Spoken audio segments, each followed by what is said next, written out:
professionnelle sous l'angle de l'écologie. Vaste sujet. Je vais commencer peut-être par me présenter et ensuite je passerai la parole aux deux autres intervenants. Okay, on est 3 aujourd'hui pour animer cet atelier. Donc Agnès, j'étais il y a quelques années salariée d'une grande entreprise du numérique et engagée pour l'écologie plutôt dans le secteur associatif, donc en dehors de mon travail.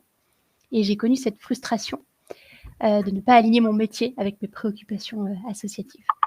Et il se trouve qu'à l'occasion des élections professionnelles dans l'entreprise, on m'a proposé de rejoindre la liste et donc de rejoindre le CSE. À l'époque, j'y suis allée par curiosité et pas du tout en faisant le lien avec l'écologie.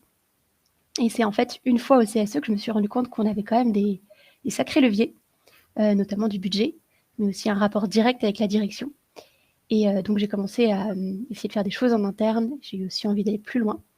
C'est pour ça que j'ai fondé avec d'autres associés Représente.org. Donc nous, on est une agence coopérative assez jeune. On a été fondée en 2020 et on accompagne les CSE sur la gestion des activités sociales et culturelles, donc ce qui est cadeau, chèque cadeau, activité pour les salariés, la partie visible de l'iceberg. Et on les aide du coup à les flécher vers des activités qui soient compatibles avec un monde post-carbone. Voilà, mais assez parlé de moi. Je vais passer la parole peut-être à Armand, qui va nous présenter le printemps écologique. Oui, merci Agnès. Donc bonjour tout le monde, donc, moi c'est Armand Blondeau. Je fais partie du bureau du printemps écologique, hein, donc à ce titre je fais partie de l'équipe qui anime et qui contribue au développement de ce premier éco-syndicat, donc un syndicat de salariés en fait, qui vise à apporter les questions de transition écologique au sein des entreprises. Donc le printemps écologique, nous, hein, ça fait à peu près 2 ans qu'on existe. À l'origine, ça a été créé par des groupes de salariés en fait, dans différentes entreprises de tout âge et de tout type de métier qui se sont posé la question en fait, face à la crise écologique et sociale à laquelle on est confronté aujourd'hui, de comment agir efficacement face à la crise écologique dans les entreprises. Donc voilà, c'était des collectifs de salariés qui en fait se posaient la question, qui avaient aussi un peu cette dissonance cognitive, hein, en se disant aujourd'hui, nous, en tant que citoyens, on s'engage dans la vie de tous les jours par la consommation, par le vote, mais avec cette petite sensation de laisser un peu trop de côté cette casquette citoyenne et écologiste au moment en fait, de franchir la porte de l'entreprise. Et donc, du coup, la solution en fait, qui est venue à ces salariés en fait, pour porter la question de l'écologie dans l'entreprise et agir en faveur de plus d'écologie, ça a été de se saisir de l'outil syndical. Et donc, il y a 2 ans, on a créé les premiers syndicats de branche pour vraiment outiller et représenter les salariés qui voulaient que leur entreprise se transforme rapidement pour mieux répondre aux enjeux de l'écologie. Donc voilà, aujourd'hui, on a une dizaine de syndicats regroupés en fédérations. Donc voilà, on est dans le secteur du conseil et des bureaux d'études, on est dans la métallurgie, on est dans l'éducation nationale, on est aussi sur la fonction publique d'État et fonction publique territoriale, et d'autres secteurs comme les métiers de la communication et des agences de publicité, par exemple. Voilà, je n'ai pas fait toute la liste exhaustive, mais bon, une dizaine de syndicats. Et oui, parce qu'en effet, ça ne concerne pas que le privé. Il y a aussi des élections professionnelles dans le public. Si jamais c'est votre cas, ça va aussi vous concerner. Du coup, Adrien, toi, tu as vécu la création du premier syndicat, du printemps écologique, mais pas que. Est-ce que tu peux nous en dire un peu plus sur toi et sur ton rôle, du coup, au CSE dans ton entreprise?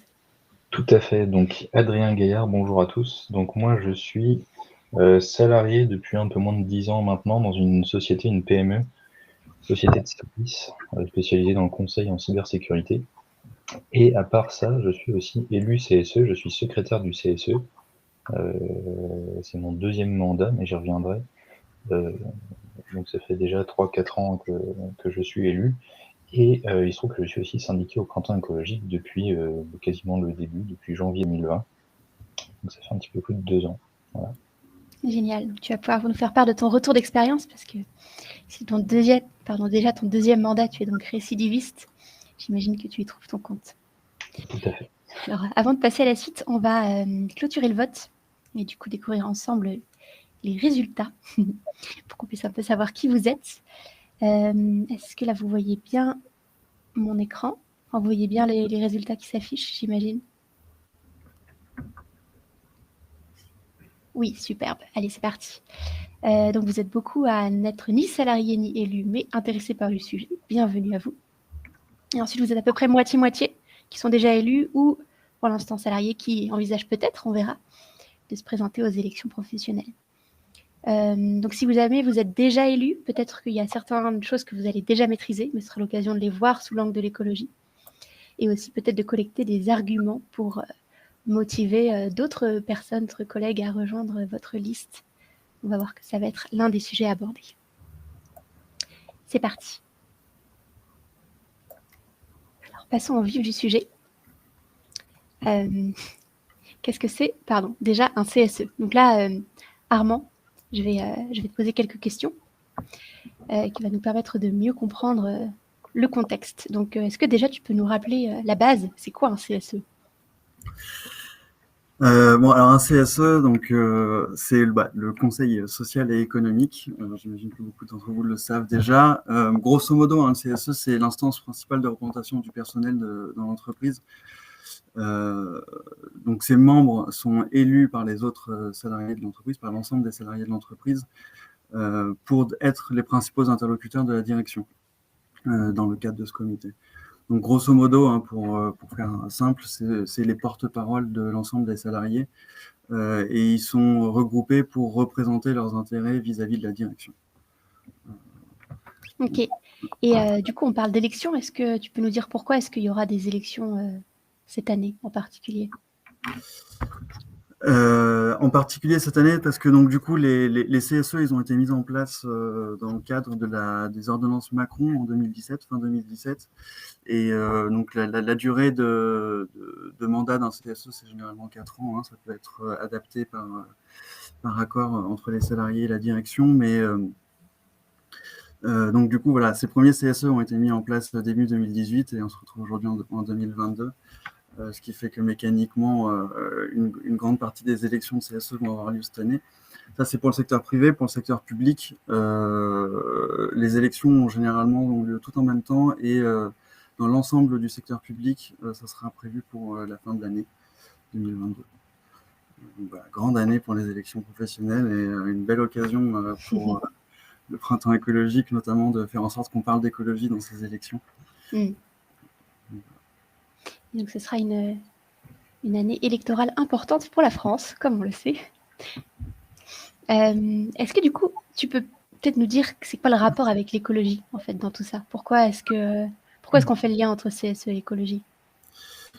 Bon, alors déjà, pour préciser un petit peu hein, dans le rôle des CSE, bon, il y a une grande quantité de sujets qu'on n'associe pas généralement à l'écologie. Hein. Nous, on le voit quand on parle de syndicalisme en fait en tant que d'éco-syndicat, donc de syndicat écologiste. La plupart des gens nous répondent mais un syndicat c'est fait pour représenter l'intérêt des salariés et pas nécessairement les questions d'écologie qui concernent plus l'extérieur de l'entreprise, la planète, etc.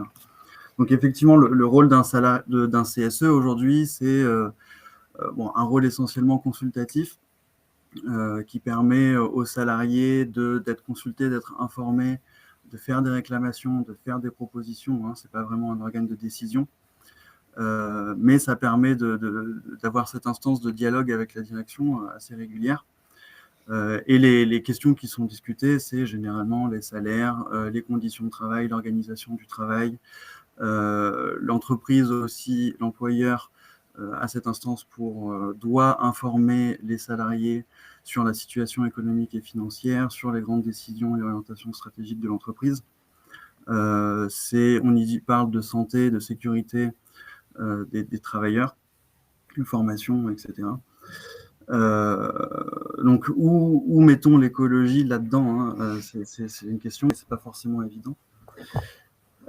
Déjà, avant qu'il y ait eu la loi climat, dont je vais vous parler, hein, donc la loi climat et résilience qui a été votée fin 2021, faut savoir que la question de la transition écologique, aujourd'hui, elle concerne toutes les entreprises.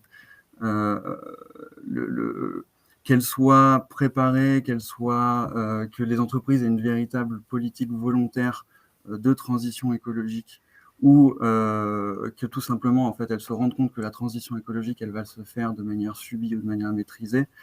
Tout ça, ça va avoir des conséquences sur l'emploi, ça va avoir des conséquences sur la vie économique des entreprises en général. Donc, en gros, déjà, la question écologique, et ça, c'est un des positionnements du printemps, hein, elle est complètement entremêlée avec la question du social. Donc, l'écologie est indissociable du social. Oui, l'idée, c'est de faire entendre la voix des salariés dans cette transition. Donc, voilà. C'est bien pris en compte. Donc, oui, exactement. Et en fait, nous, aujourd'hui, on voit bien qu'il y a beaucoup de salariés qui se posent la question de qu'est-ce que fait aujourd'hui mon entreprise pour l'écologie, pour se préparer à cette transition écologique, etc. Donc déjà, c'est une instance de dialogue où les salariés peuvent poser ces sujets sur la table. Pour les aider, et ça c'est une bonne chose, même si on pourrait en reparler, mais on pourrait imaginer des moyens de permettre plus aux salariés de s'exprimer sur la question d'écologie. La loi climat et résilience, en fait, elle a ajouté aux prérogatives des CSE les enjeux environnementaux. C'est-à-dire qu'aujourd'hui, dans toutes les informations, consultations qui ont lieu entre l'employeur et le CSE, les sujets de l'environnement ont été ajoutés. Donc, typiquement, par exemple, une entreprise, l'employeur prend une décision pour introduire une nouvelle technologie ou une nouvelle stratégie, l'employeur se doit d'informer les membres du CSE des conséquences environnementales de ces décisions et de ces activités. Notamment, par exemple, hein, pour le plus évident, sur l'impact en termes de gaz à effet de serre émis par ces activités. Donc ça permet notamment donc, de prendre en main ces questions de l'environnement et de l'écologie dans le cadre du CSE. Donc finalement, depuis la loi climat, ça a été vraiment gravé dans le marbre que le CSE a ces questions dans ses prérogatives de dialogue social. Ouais, c'est quelque chose qu'on voit aujourd'hui. Du coup, les membres de CSE peuvent se sentir plus légitimes à poser ces sujets sur la table. Génial. Et alors du coup, avant qu'on aille dans le concret avec Adrien, est-ce que tu peux nous dire comment ça se passe, les élections en pratique? Parce que parfois, on ne sait pas trop, ça peut être un peu opaque, on peut avoir l'impression que c'est un peu technique. En pratique, si quelqu'un veut se présenter à l'occasion des élections, comment ça se passe? Alors, ça peut être très technique, donc je vais peut-être pas aller dans tous les détails, mais grosso modo, hein, les élections, déjà, elles sont organisées par l'employeur. Donc, c'est l'employeur qui se doit assurer le bon déroulement des élections et informer les salariés de la date de ces élections. Et généralement, ça doit se passer en 2 tours. Donc, il y a un premier tour où l'employeur appelle les organisations syndicales représentatives à présenter des listes de candidats pour ces élections. Donc voilà, c'est les grandes confédérations représentatives qui sont appelées et celles-ci présentent des listes et il y a ce premier tour qui se déroule. Donc des listes composées de salariés de l'entreprise, bien sûr. Dans le cas où le quorum est atteint et que les listes ont été présentées par les salariés, il n'y a pas de deuxième tour et c'est les listes gagnantes qui sont élues. Mais il y a quand même la situation où, et c'est le cas dans de très nombreuses entreprises aujourd'hui, surtout les PME, parfois les organisations syndicales ne répondent pas à cet appel et ne présentent pas de liste. Qu'est-ce qui se passe dans ce cas-là? En fait, il y a un deuxième tour qui permet aux salariés de présenter leur candidature dans le cadre d'une liste syndicale ou non, de manière individuelle ou sous forme de liste ou non. Donc ça permet en fait de remplir le CSE avec les salariés. Ok. Donc en gros, c'est pas toujours une évidence. On n'est pas obligé d'être syndiqué pour se présenter, surtout dans les PME où finalement les candidatures libres sont aussi possibles. Non, tout à fait, oui. Ok. On verra. Alors évidemment, ça dépend des contextes de l'entreprise ou de votre organisation. Ça, si jamais vous avez des questions, on pourra aussi en parler plus en détail après ce webinaire. Je vais faire une petite pause avant de passer la parole à Adrien. juste pour vous partager quelques chiffres et quelques éléments de plus pour vous mettre dans le contexte. Donc les CSE, pourquoi est-ce que c'est intéressant? C'est notamment parce qu'ils ont d'importants leviers d'action qui sont parfois invisibles. Donc déjà, il faut savoir que toute la partie activité sociale et culturelle, donc le budget des avantages salariés, ça représente une grosse somme, c'est 11 milliards d'euros de budget annuel. Donc ça, c'est à la fois le budget de CSE et le budget induit par les dépenses qui sont favorisées par le CSE. Donc, exemple, si vous partez en voyage avec une subvention du CSE, il y a ce que vous avez mis de votre poche, plus que le CSE vous a donné. Mais finalement, ça génère d'importantes sommes à l'échelle de la France. 11 milliards d'euros, c'est quand même un tiers du budget du ministère de la Transition écologique. Donc c'est pas rien. Ça touche beaucoup aux dépenses culturelles et de loisirs des Français. En plus, ça concerne vraiment beaucoup de monde. On parle de 11 millions de salariés bénéficiaires, c'est-à-dire quasiment un actif sur 2 en France. Et puis finalement, c'est une longue histoire. Donc les CSE, c'est un peu la forme actuelle des anciens comités d'entreprise qui ont été créés en 1945, qui se sont adaptés à leur époque tout au long de leur histoire. Et voilà, on considère que 2021, donc le fait que les prérogatives environnementales soient vraiment ancrées par la loi climat dans celle du CSE, est également un tournant important de cette longue histoire de représentation des salariés dans l'entreprise. Alors en pratique, nous on est vraiment enthousiastes sur le sujet parce qu'on travaille avec des CSE qui s'engagent et qui font des choses très concrètes. Donc je vous ai mis ici quelques exemples sur ces 2 jambes.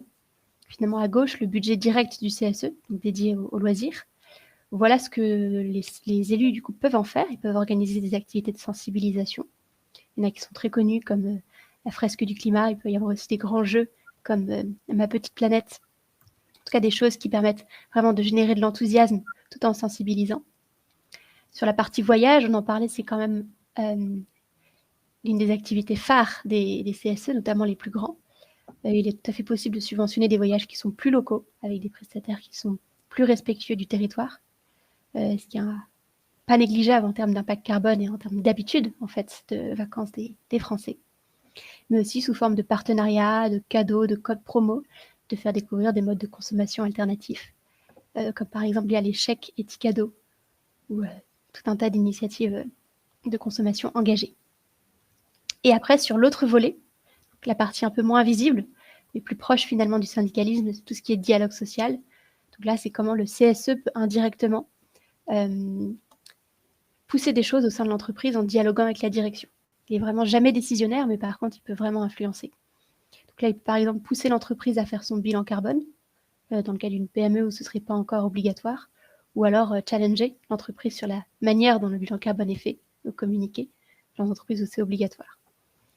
On connaît aussi des CSE qui lancent des formations, en tout cas qui poussent la direction à lancer des formations sur le sujet pour aider les salariés à acquérir des compétences dans le cadre de leur métier, par exemple sur le numérique responsable. Et un autre sujet auquel on ne pense pas souvent, mais qui a néanmoins pas mal d'impact, c'est l'épargne salariale. C'est parfois des grosses sommes. Donc là aussi, c'est possible de changer de prestataire et de flécher cette épargne vers des fonds qui sont engagés dans des causes plus respectueuses de l'environnement. Mais assez parlé, je vais passer la parole à Adrien, qui va nous raconter son expérience du coup concrète. Et n'hésitez pas surtout à poser vos questions dans le chat. Donc Adrien, est-ce que tu peux déjà te présenter et nous dire ça fait combien de temps que tu es au CSE et qu'est-ce qui t'a poussé au départ à te présenter? Alors, donc une fois arrivé dans mon entreprise, donc il y a de ça un peu moins de 10 ans, je disais, je me suis pas tout de suite intéressé du tout à ces aspects-là. On était une petite entreprise de 50-60 salariés, donc on commençait tout juste à avoir un CSE. Et à la suite du changement de mandat il y a 4 ans, je me suis motivé initialement pas forcément sur des engagements écologiques en tout cas, mais c'était surtout pour plusieurs choses. Représenter les salariés, ça on l'a dit, mais c'est quelque chose que je trouve assez important, même dans une petite entreprise, hein, ça peut paraître bête, mais tout le monde n'a pas forcément l'accès direct à la direction et de pouvoir discuter en tout cas d'aspects un peu plus stratégiques, en tout cas avec une hauteur de vue un peu plus importante. Donc cet aspect-là m'intéressait. L'aspect aussi forcément de comprendre mieux comment mon entreprise fonctionnait. Avec le CSE, on a une vue beaucoup plus fine de ce qui se passe, de pourquoi est-ce que les dirigeants font ces choix-là et pas d'autres, quelle est la stratégie de l'entreprise à terme, quels sont les chiffres aussi, comment ça fonctionne même d'un point de vue comptable, juridique. C'est des notions que je trouve vraiment très intéressantes et très importantes quand on travaille et qu'on s'intéresse un petit peu à comment est-ce que notre travail en vient à exister. Et puis enfin, et c'est un aspect, je trouve que des fois on néglige, c'est que dans mon entreprise, l'entente est vraiment bonne entre les salariés, mais aussi avec la direction, entre les salariés et la direction. Du coup, mécaniquement, moi je suis attaché à mon entreprise et c'est justement par cet attachement que j'ai voulu le concrétiser en étant élu du CSE, pour mieux la comprendre et donc mieux la faire fonctionner en fait, pour pouvoir, si je le pouvais, participer à mon échelle sur des avis que je pouvais rendre à la direction. Voilà, donc initialement c'était ça, et puis sur mon deuxième mandat qui a commencé donc en septembre 2020, là j'ai voulu introduire beaucoup plus d'écologie, avec tout ce que j'ai lu dans tous les sens, plus le fait que du coup je me suis intéressé au syndicalisme un petit peu. J'étais pas syndiqué du tout à la base, et donc je me suis rapproché du printemps écologique. Ouais. Ben justement, est-ce que tu nous parlais de ces deuxièmes élections, du coup, où tu avais l'angle environnemental en ligne de mire? Est-ce que tu peux nous dire comment tu as préparé cette campagne? Parce que finalement, on fait quand même campagne Ouais, tout dans à une fait. nouvelle Alors, élection. avant même de répondre spécifiquement sur la préparation de la campagne, peut-être encore un tout petit peu plus de contexte sur l'entreprise. Mhm. Donc sur ces deuxièmes élections, là, on était environ 200 salariés à ce moment-là, donc on avait beaucoup grossi par rapport au début. On est une entreprise où il n'y a pas du tout de syndicat, donc dans ce qu'expliquait Armand pour faire le lien avec tout à l'heure, on n'a pas eu de premier tour justement d'élection parce qu'on n'avait pas de syndicat représentatif et aucun syndicat ne s'est présenté à l'appel de la direction. Et ça, on le savait d'avance en fait. Donc on s'est présenté au deuxième tour, on a constitué une liste avec des salariés. Et en fait, pour préparer la campagne, ce qu'on a fait, c'est qu'on a organisé, c'est la première action vraiment qu'on a faite, on a organisé un brainstorming ouvert à tous les salariés de l'entreprise sur un temps du midi, pour pas prendre sur le temps de travail. Donc n'importe qui pouvait venir pour discuter spécifiquement de ce qu'il pouvait attendre de l'écologie au travail. Et ça a été très intéressant, on était une quinzaine, un petit peu, presque 20, donc sur 200, ça fait presque 10% des salariés quand même qui étaient présents.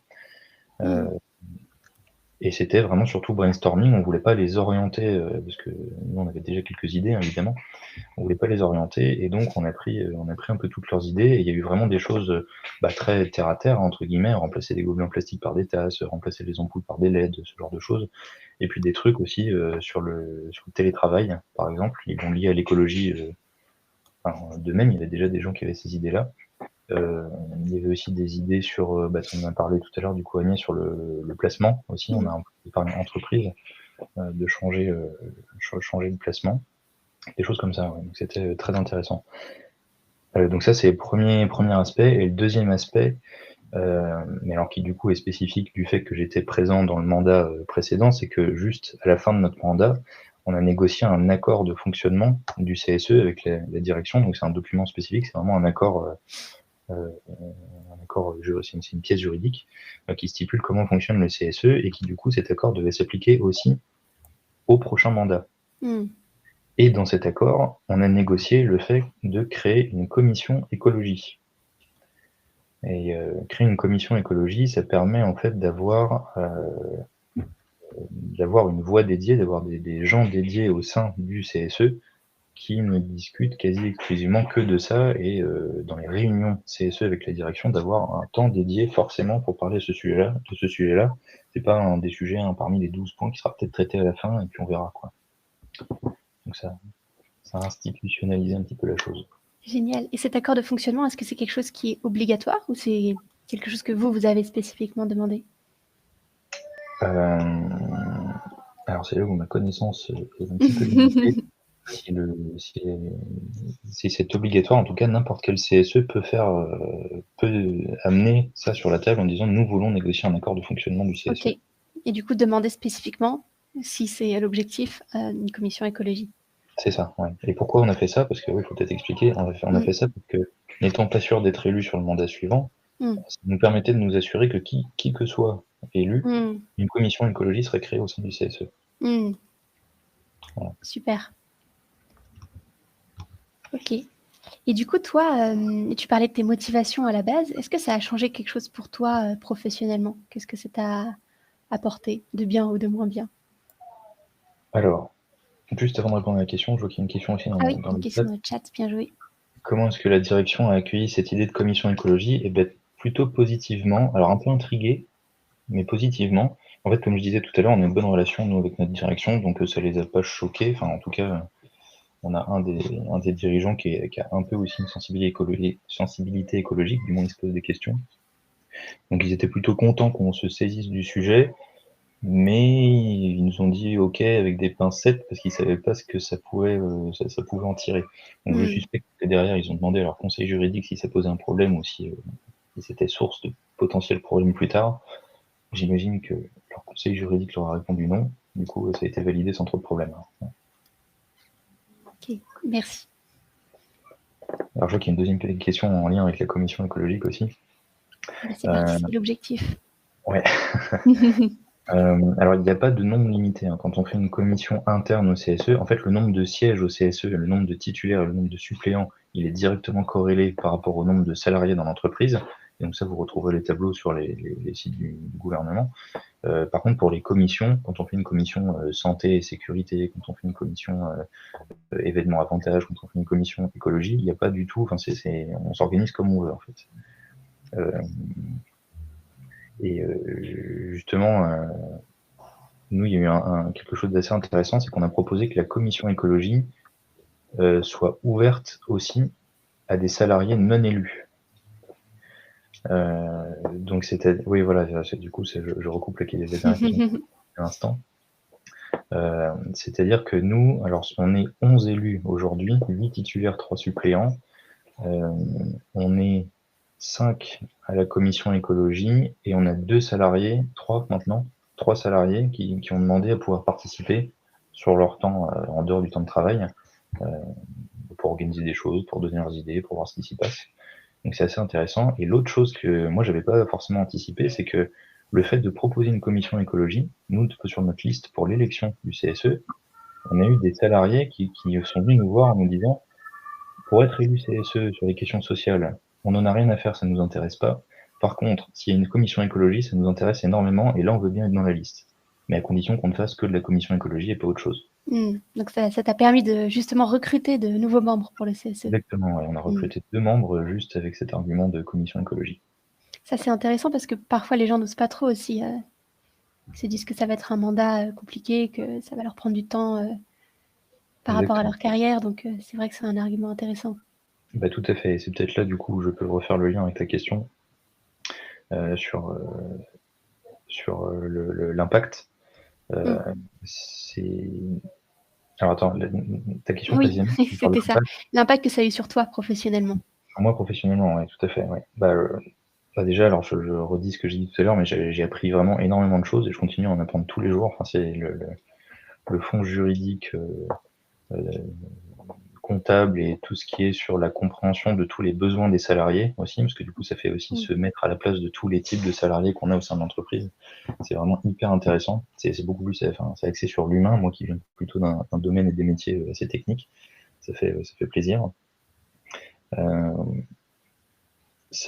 par contre, sur les impacts, peut-être aussi un petit peu négatifs, c'est l'organisation du temps de travail qui est aussi un peu plus compliqué. Alors, quand on est élu CSE, on a des heures qu'on appelle de délégation, c'est-à-dire des heures de travail qu'on peut décompter de notre travail classique pour faire des tâches du CSE.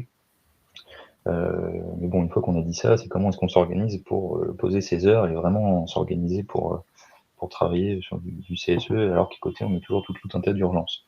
Donc, le résultat, c'est que ça amène une petite complexité mentale d'organisation et parfois un petit peu de débordement sur du temps aussi perso.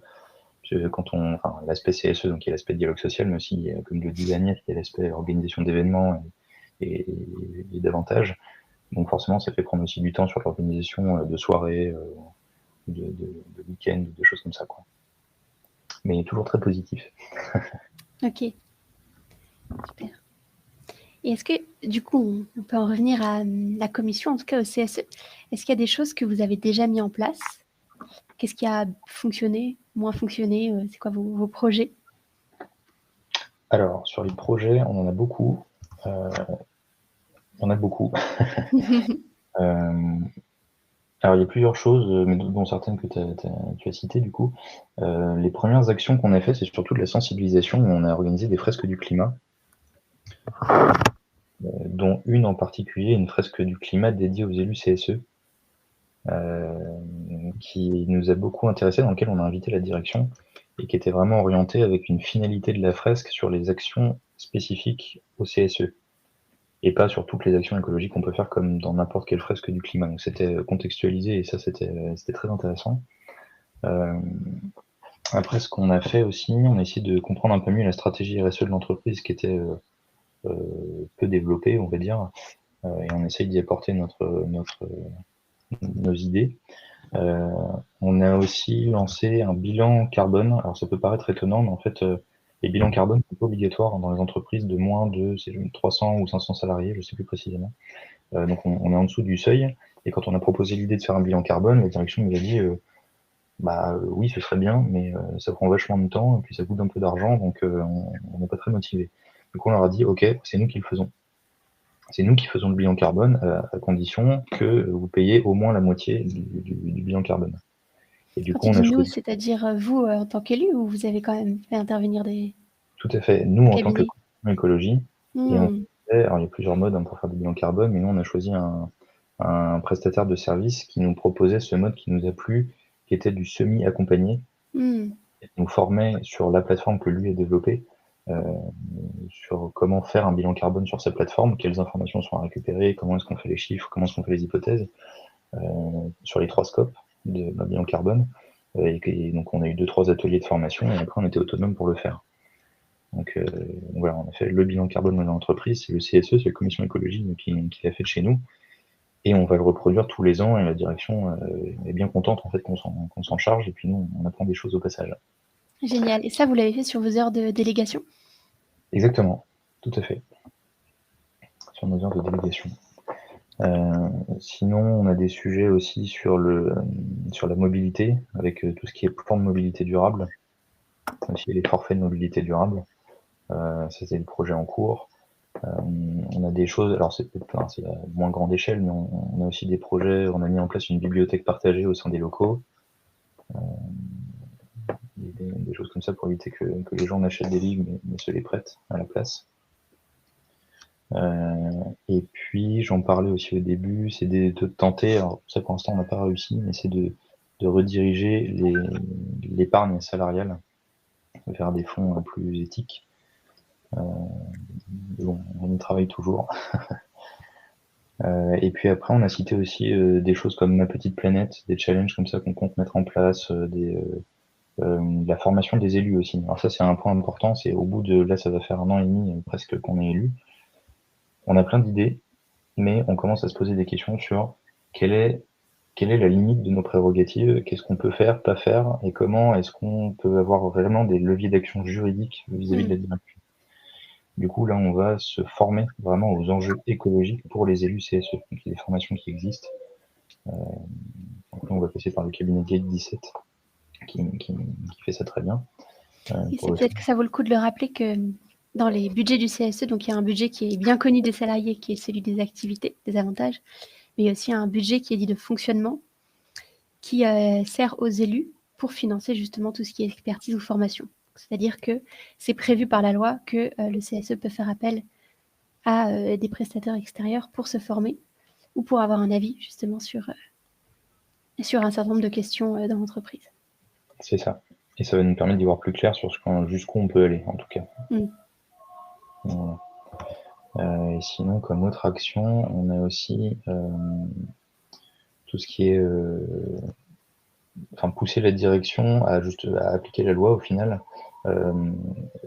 Entre la direction et les CSE, en fait, il y a une sorte de grosse base de données qu'on appelle la BDES, la base de données économiques et sociales, qui rassemble tout un tas d'indicateurs qui sont pas forcément publics, parce qu'il y a des données précises sur les salaires, entre autres, mais pas que.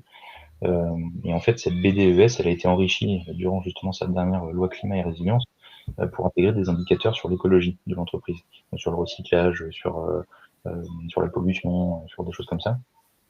Et aujourd'hui, nous, on n'a pas encore mis à jour cette BDES-E, Donc on va essayer de pousser la direction à mettre en place les indicateurs écologiques et on va discuter, négocier avec eux pour avoir des indicateurs intéressants pour éviter le greenwashing, quoi. Voilà, il y a plein d'exemples en fait, et je citais aussi tout à l'heure, par exemple, le télétravail, ça peut aussi rentrer dedans, au final. On peut attaquer le sujet via l'angle de l'écologie en se disant le télétravail, il en faut, ça permet de supprimer des transports, attention, trop de télétravail, ça fait peut-être des effets rebonds. Voilà, il y a tout un tas de réflexions sur ces sujets-là. Et est-ce que tu peux nous dire comment ça a été reçu par tes collègues au niveau des salariés? Alors, quel genre de réaction? Est-ce qu'il y a eu des réactions? Alors, on mesure jamais complètement les réactions de l'ensemble des salariés. On essaye de faire de temps en temps des sondages, mais bon, qui sont tous forcément biaisés, puisque il y a tous ceux qui répondent pas aux sondages parce qu'ils sont pas intéressés. Sur les actions écologiques, en tout cas, ça commence à intéresser des salariés. En fait, alors ce qui est aussi intéressant chez nous, c'est que à côté de la commission écologique du CSE, on a aussi c'est simplement un groupe de discussion, on va dire, où on a à peu près 20-25 personnes qui sont dedans. Donc, on a les gens de la commission écologie qui sont aussi forcément dedans, mais c'est une discussion qui est axée vraiment sur l'écologie, alors pas que au travail, mais l'écologie en général. Donc, du point de vue de ces gens-là, ils sont plutôt contents de ce qu'on fait, même si forcément ils se demandent pourquoi est-ce qu'on fait pas plus. Mais bon, c'est à chaque fois on leur explique qu'on n'a pas un temps illimité, qu'on n'est pas expert, et que justement on aura besoin d'eux pour avoir des idées. Donc globalement bien reçu ou à défaut reçu de manière neutre, avec des gens qui n'intéressent pas trop, mais on n'a jamais personne qui est venu nous voir en nous disant ah non, mais absolument faut pas faire ça, faut pas et tout via l'écologie, non, ça n'existe pas. Ok, génial. Alors on a une remarque de Pascal, merci pour cette précision. Oui, B2SE, ça a été renommé avec le E en plus pour environnemental. Exact. Et oui. Alors est-ce qu'il y a d'autres personnes qui ont des questions? Je regarde dans le chat. Quel était l'argument qui a le mieux marché pour la campagne pour recruter de nouveaux membres du CSE? Alors ça, c'est une bonne question. Parce qu'en fait, la question est plutôt complexe, parce qu'en réalité, c'est quels étaient les arguments qui ont le mieux marché. Parce qu'en fait, à chaque fois qu'on va essayer de convaincre quelqu'un, on va essayer de trouver l'argument qui, pour lui, le touchera le plus. On n'a pas un argument dessus qu'on essaie à chaque fois et qui fonctionne. Donc justement, ce que je disais, les deux personnes qui nous ont rejointes juste à cause de la commission écologie, c'est parce que justement on amenait juste cet argument-là et en leur disant qu'ils ne pourraient, on leur promettait qu'ils ne travailleraient que sur la commission écologie, ça a suffi pour les convaincre. On a d'autres personnes, il y a certaines on a réussi à les convaincre, alors ça va rentrer un tout petit peu plus dans la technique aussi, les sièges du CSE sont attribués en fonction des types de salariés. On a des sièges qui sont réservés aux cadres, des sièges qui sont réservés aux états, mais des sièges qui sont réservés aux ouvriers. Donc les états, c'est techniciens de maintenance, je ne me souviens plus exactement les 4 lettres. Donc chez nous, on avait des sièges majoritaires sur la partie cadre et deux sièges, un siège étam. Du coup, par exemple, pour convaincre quelqu'un qui était étam de venir chez nous, on lui a dit mais c'est très important, nous on considère que c'est hyper important d'avoir de la représentativité autant qu'on peut sur tous les types de sièges et les types de métiers qu'on a chez nous. Et en poussant un petit peu l'argument, ça suffit pour le convaincre, parce qu'il était déjà intéressé à la base pour représenter justement les gens sur son type de poste. Pareil, on a eu ces arguments pour l'équilibre homme-femme. Réussir à convaincre deux femmes de leur dire mais c'est très important, si on n'est que des hommes, alors certes on est dans des métiers plutôt techniques où c'est majoritairement des hommes, on a besoin de vous absolument pour élargir la vision. Donc voilà, donc c'est plusieurs arguments suivant les personnes qui fonctionnent. En tout cas, toi, tu avais des personnes en tête que tu t'es dit que tu verrais bien au CSE et tu allais les chercher? Ou est-ce qu'il y a aussi des gens qui sont venus vers toi? Majoritairement, c'était des gens qu'on avait en tête, avec qui on avait déjà discuté, et on sentait qu'ils avaient déjà une propension à déjà juste à se mettre à la place des autres. Pour moi, c'est l'état d'être principal dans lequel il faut être initialement, c'est pouvoir se mettre à la place des autres. Mais on a quand même quelques personnes qui sont venues nous voir spontanément. Et même encore aujourd'hui, parce que c'est arrivé encore hier, quelqu'un qui est venu nous voir et nous dit, bon, je sais que je peux pas être élu parce qu'il n'y a pas d'élection, mais j'aimerais bien porter les actions du CSE dans mon agence à Strasbourg, comment je peux faire? Donc oui, ça arrive. Génial. Alors, n'hésitez pas, si vous avez d'autres questions dans le chat, à les poster. Je vois que quelqu'un est en train d'écrire. Agnès, je voudrais réagir sur un petit point que ça m'a fait tilt par rapport à ce qu'Adrien disait. Puisqu'on parle des élections de CSE, en fait, c'est important de savoir que à la fois le nombre d'élus comme le nombre d'heures de délégation en fait, par élu peuvent se négocier au moment des élections et après dans les accords de fonctionnement du CSE. Et j'y pense notamment parce qu'aujourd'hui, avec ces nouvelles prérogatives environnementales et avec l'importance que prend les démarches RSE de la part des employeurs qui sont de plus en plus fortes dans les entreprises, aujourd'hui les élus prennent de plus en plus ce rôle de responsable impact manager, responsable RSE non officiel dans les entreprises, aussi pour créer un peu de la culture d'entreprise, pour mobiliser les salariés sur l'engagement RSE, etc. Donc tout ça, en fait, c'est quelque chose qui est énormément valorisé, je pense, dans beaucoup d'entreprises, particulièrement dans les services, etc. Et les élus CSE le prennent sur eux. Et ça, c'est quand même alors c'est bien dans un sens, mais c'est aussi un risque parce que c'est une augmentation de charge de travail pour les élus. Mais du coup, c'est aussi, forcément, les employeurs vont rechigner quand on va leur demander d'avoir plus de représentants du personnel au sein du CSE ou plus d'heures de délégation, hein, parce qu'ils vont voir ça comme moins de travail. Mais il faut bien avoir en tête que tout ça, ça a de la valeur pour l'entreprise. Aujourd'hui, les élus du CSE, ils font aujourd'hui que c'est plus agréable de travailler dans l'entreprise, que la qualité de vie au travail augmente, que les salariés se sentent mieux et ça améliore l'impact de l'entreprise. Donc ça, c'est des arguments qui sont à mettre dans le panier en fait, pour convaincre les employeurs de donner plus de temps aux élus pour faire leur travail et aussi pour s'assurer que leurs tâches en dehors de leur responsabilité d'élus soient bien aménagées pour qu'ils puissent faire leur travail. Ça, c'est quelque chose de très important, hein, notamment dans les PME. On a quand même beaucoup d'élus qui n'utilisent pas leurs heures de délégation et qui, au bout du compte, font ce travail le soir, entre midi et 2, etc. Donc, bien avoir ça en tête, que c'est un petit travail à côté de son vrai travail, son travail pour lequel on est payé officiellement. Et donc voilà, ça va jouer et ça va être bien présent dans les négociations avec l'employeur. C'est vrai qu'il faut éviter le risque de surmenage. On en parlait l'autre fois avec Armand. Et finalement se retrouver avec beaucoup trop de prérogatives par rapport aux heures allouées. Et en fait, souvent, les élus de CSE ne sont pas conscients qu'ils peuvent aussi avoir cette discussion avec l'employeur, alors très souvent avec les RH, pour que ce soit bien pris en compte. Impératif d'utiliser ces heures, tout à fait. On a une autre question dans le chat de Marie Avon. Avez-vous des conseils ou des idées d'action pour les entreprises de plus petite taille, moins de 50 salariés? Bonne question. Alors déjà, du coup, cette question me permet de faire un pont aussi avec ce que je disais tout à l'heure pour mentionner quelque chose que je n'ai pas précisé. Quand on a fait notre brainstorming juste avant les élections, nous aussi, on était un petit peu court d'idées. Enfin, on avait quelques embryons d'idées, mais sans plus. Et c'est justement un des intérêts aussi de s'être rapproché du syndicat Printemps écologique. C'est qu'au-delà de son entreprise, ça permet aussi de se questionner entre salariés de plusieurs entreprises, parce qu'il y a peut-être sûrement déjà des gens qui ont eu des idées. Donc ça a vraiment enrichi notre brainstorming de pouvoir avoir le Printemps écologique derrière nous, entre guillemets.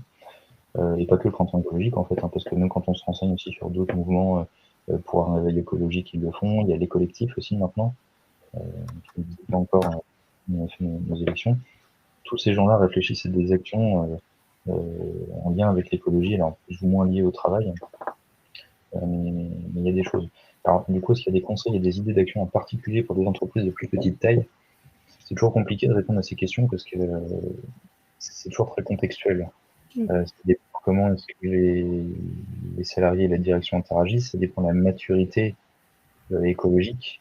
Si la maturité écologique des salariés est plutôt faible, ça peut être assez intéressant de commencer par des premières actions de sensibilisation. Parler des fresques du climat, mais ça peut être juste de mettre en place de la veille sur l'écologie au sens large, de s'inscrire à des médias comme Vert, des choses comme ça. Si on veut aller un petit peu plus loin, après, il y a plusieurs types d'actions qu'on peut imaginer. Nous, on a commencé en fait à classer les actions en 3 grandes catégories, au-delà de la sensibilisation, hein. Il y a des actions qui sont vraiment locales, qui vont toucher l'environnement de travail. Ça va être ce que je citais, hein, changer les tasses, les gobelets en plastique par des tasses, supprimer les touillettes, des petites choses comme ça, les ampoules, les poubelles, ajouter une poubelle jaune. Ensuite, il y a une deuxième catégorie d'actions qui va être plutôt de toucher au contrat de travail, ou à tout ce qui entoure le contrat de travail, en tout cas le cadre du travail, on va appeler ça comme ça, qui va dire tiens, on peut introduire peut-être un peu plus de télétravail, s'il n'y en a pas beaucoup. Tout ce qui est déplacement, comment est-ce qu'on gère les mobilités des personnes, comment est-ce qu'on place l'argent sur des plans d'épargne. Parce que ce genre de choses, c'est le cadre du travail. Et puis ensuite, la dernière catégorie, c'est l'objectif du travail. Pourquoi est-ce qu'on travaille? Ça, souvent, c'est un peu plus compliqué à mettre en œuvre. Mais pourtant, c'est peut-être dans les entreprises les plus petites où la question peut être le plus facilement amenée, parce que plus on est une grosse entreprise, plus il y a de l'inertie, plus il y a de la distance aux dirigeants, entre l'opérationnel et puis les dirigeants, j'entends. Donc changer l'objectif de ce pourquoi on travaille, donc quel service on rend, à qui on le rend, quel objet on produit, c'est toutes ces questions-là pour essayer de le réorienter vers de l'écologie, c'est-à-dire faire du plus vert, avec des guillemets, et faire moins de pas vert. C'est des gros sujets à amener. Voilà, donc il y a la sensibilisation, les actions de sensibilisation, et puis ces 3 grandes catégories dans lesquelles on peut avoir des réflexions avec plus ou moins d'impact à chaque fois. Bon, la question pourrait répondre pendant des heures, mais je je peux peut-être compléter un petit peu. Souvent, l'enjeu, pour nous qui sommes spécialistes du coup des ASC, l'enjeu, c'est qu'en dessous de moins de 50 salariés, souvent, il n'y a pas de budget alloué par la direction pour le CSE. Donc, c'est vrai que l'emprise directe, c'est un peu moins évidente. Néanmoins, ce qu'on peut conseiller, c'est peut-être de se rapprocher des RH, en tout cas la direction, pour voir ce qu'eux, ils font en termes d'animation dans la vie de l'entreprise, que ce soit quels cadeaux ils font à Noël, quels événements ils organisent, et voir où vous pourriez proposer d'insuffler un peu d'écologie. Donc, typiquement, peut-être que vous pouvez donner votre avis sur les cadeaux de Noël et proposer des alternatives qui soient plus éco-responsables. Ou si jamais il y a un événement d'entreprise, un séminaire, proposer une activité de team building qui soit aussi une activité de sensibilisation. Vous parlez de la fresque du climat ou de ma petite planète. C'est des activités qui peuvent être aussi bien financées par le CSE que par la direction. Parce qu'en fait, c'est des activités qui vont créer beaucoup de collectifs entre les équipes. Et ça, souvent, c'est un argument qui est utile pour convaincre. Et après, il y a tout un tas d'activités qui sont encore plus ludiques, que ce soit faire un atelier pour créer du rhum à partir d'un vendu du marché, voire même des sorties associatives qui permettent à tous les salariés ensemble d'aller donner un coup de main à une association. Ça, c'est des choses qui vont vraiment jouer dans la culture d'entreprise. Et du coup, souvent, la direction va être très réceptive pour les organiser, même si vous n'avez pas de budget côté CSE.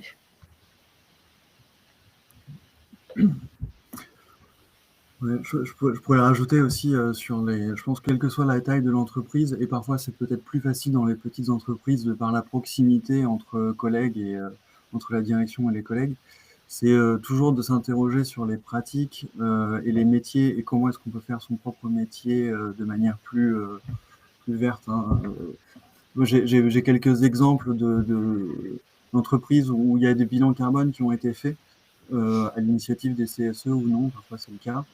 Où en fait on identifie les principaux postes d'émission de l'entreprise et ça permet en fait de se dire ok bon aujourd'hui c'est là qu'on a le plus d'efforts à faire et on va commencer à voir quelles sont les solutions techniques qui permettent de le faire. Là, le premier exemple qui me vient en tête, hein, c'était une entreprise où ils ont identifié qu'ils produisaient énormément de vidéos et ils se sont rendus compte, à leur surprise, en fait, ils ne savaient tout simplement pas que c'était leur plus gros poste de dépense carbone. Et donc, du coup, la conversation qui a commencé, le dialogue qui s'est mis en place, c'est comment réduire l'impact de nos vidéos, comment remplacer la vidéo quand on peut remplacer la vidéo, etc.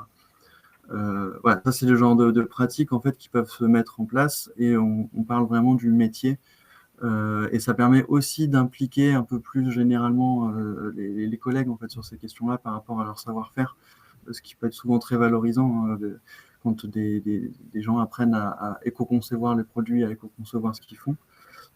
C'est aussi une montée en compétences et donc du coup valorisant et en plus valorisé après au niveau de l'entreprise qui met souvent en valeur ces bonnes pratiques. Donc voilà, faut se poser les questions sur moi au niveau de mon métier, qu'est-ce que je peux essayer de changer et comment est-ce que ça peut se mettre en valeur. Et après, pour ça, ne pas hésiter à contacter, via le Printemps écologique, nous, on a un réseau aussi d'associations et de gens qui s'y connaissent dans les questions de numérique responsable, sur les emballages, sur la mobilité, etc., pour essayer de comprendre où peuvent être les problèmes et où sont les solutions. C'est un super exemple. C'est vrai que souvent, de manière sectorielle, il y a beaucoup d'associations qu'on ne soupçonne pas, qui en fait traitent ces sujets, ont du contenu sur le sujet, peuvent venir intervenir, faire de la sensibilisation. Donc c'est toujours une bonne idée de les approcher, parce que c'est leur raison d'être, et ils seront ravis de pouvoir diffuser le message. Alors, une autre question, un contact sur mieux gérer les mails, etc., pour être plus vert. Un contact, c'est-à-dire une association, par exemple? Une asso, par exemple, ok. Moi, j'ai en tête, j'ai pour un peu des informations sur l'impact du numérique, et notamment pour voir quelles sont, en termes de numérique, quelles sont les actions qui ont véritablement un impact, celles qui sont un peu plus des éco-gestes symboliques. On peut aller voir la fresque du numérique, qui va bientôt d'ailleurs sortir quelques petites... les actions, qu'ils ont identifiées qu'on peut faire dans les entreprises, ou Green IT, par exemple, qui peuvent à la fois informer et proposer des solutions pour l'écologie et pour le numérique responsable. Tout à fait. Donc la fresque du numérique, en effet, conseillée également par Théa dans le chat, et Green IT, faire de référence en français. Des très bonnes pistes. Il y a aussi, nous dit Théa, le MOOC de l'INRIA sur le numérique responsable.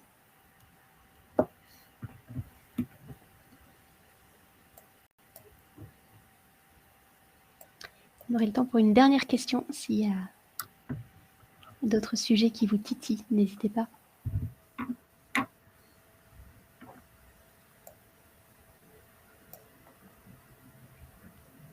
Peut-être que tout est clair.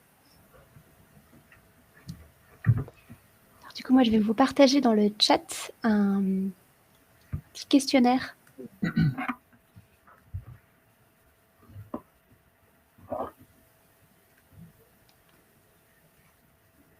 vous partage un questionnaire du coup de satisfaction avec quelques questions. C'est vraiment très rapide, 2 minutes, pour nous permettre de comprendre ce que vous avez aimé ou moins aimé dans ce webinaire. Et s'il y a d'autres questions qui vous viennent, vous pouvez aussi nous les laisser et on y répondra avec grand plaisir. Voilà, je vous le mets là, on vous l'enverra aussi par mail, mais si vous avez le temps de le faire à chaud, c'est toujours ça de gagner.